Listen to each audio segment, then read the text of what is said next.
Bismillahirrahmanirrahim. Assalamualaikum warahmatullahi wabarakatuh. Perkenalkan, nama saya Faujan Al-Azhar dengan nomor NPM 10121060 dari kelas manajemen C5.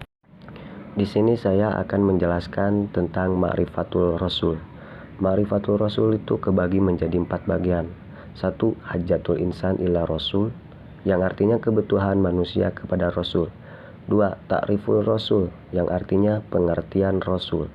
3. Makanatur Rasul, yang artinya kedudukan Rasul. 4. Sifatur Rasul, yang artinya sifat-sifat Rasul.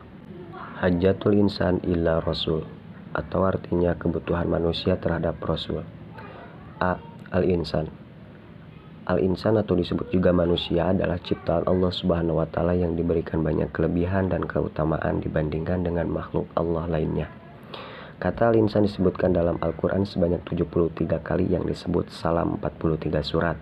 Kata al-insan dapat menunjukkan pada proses kejadian manusia, baik proses penciptaan Adam maupun proses manusia yang bertahap secara dinamis. B. Fitrah manusia. Allah Subhanahu wa Ta'ala telah menanamkan fitrah Islam dalam manusia setiap janin yang sudah ditiupkan ruhnya. Karena itulah perbedaan yang berlaku pada manusia ada yang tidak dihilangkan. C. Keberadaan Sang Pencipta. Fitrah yang ditanam oleh Allah Subhanahu wa Ta'ala tidak akan pernah hilang. Yang terjadi adalah tertutupi dengan kotoran-kotoran lain. Oleh karena itu, manusia pasti mengakui bahwa di balik alam semesta yang megah dan teratur ini ada penciptanya. D. Beribadah kepada Allah. Setelah mengenal pencipta, maka mereka pun menyembahnya. Akan tetapi, terjadi berbagai macam cara penyembahannya, yaitu menyembah berbagai dewa-dewi, binatang, arwah, bintang, matahari, malaikat yang dianggap anak perempuan.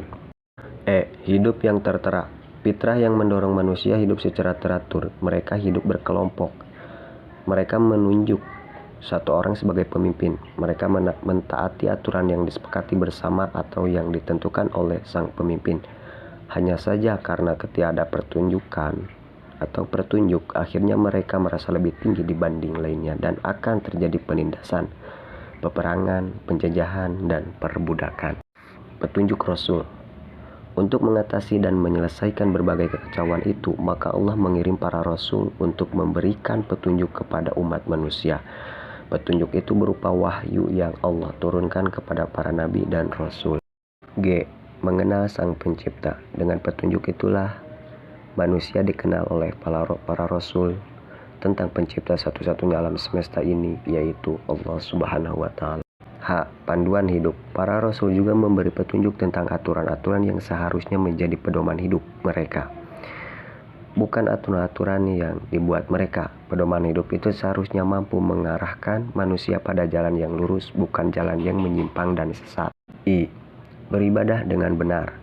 Berkat petunjuk Rasul, manusia mengenai Allah Subhanahu wa Ta'ala dengan benar dan mengikuti pedoman hidup yang sejati. Dengan begitu, manusia akhirnya dapat beribadah kepada Allah Subhanahu wa Ta'ala dengan ibadah yang benar, beribadah dengan memurnikan ketaatan. 2. Ta'rifur Rasul, yang artinya pengertian tentang Rasul. Dari segi bahasa, Rasul berasal dari kata rosala, yang berarti mengutus. Sedangkan kata Rasul adalah bentuk infinitif dalam arti baca masdar dari kata rasalah, yang berarti utusan atau seseorang yang diutus. Adapun dua kata kunci untuk memahami definisi ar-rasul yaitu 1.